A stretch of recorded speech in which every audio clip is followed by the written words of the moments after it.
Hi friends, ఇప్పుడు మనం డిఎస్సికి సంబంధించి 3rd, 4th, 5th పోయిట్స్ ఈజీగా ఎలా గుర్తుపెట్టుకోవచ్చో చూపిస్తాను. చూడండి, ఫస్ట్ 3rd క్లాస్ చూద్దాము.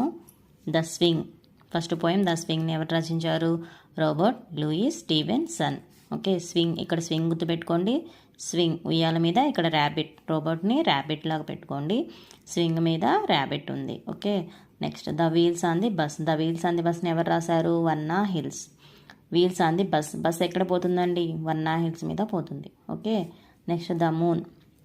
ద మూన్ ఎవరు రాశారండి? Eliza Lee Cabot fallen.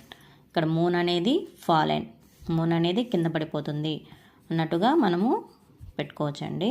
Next the little plant. The little ప్లాంట్ని ఎవరు రాశారు? K L Brown. ఇక్కడ ప్లాంట్ బ్రౌన్ గుర్తుపెట్టుకోండి. ప్లాంట్ అనేది బ్రౌన్ కలర్లో ఉంది. ఓకే, ఇప్పుడు నెక్స్ట్ 4th క్లాస్ సంబంధించి చూద్దామండి. నెక్స్ట్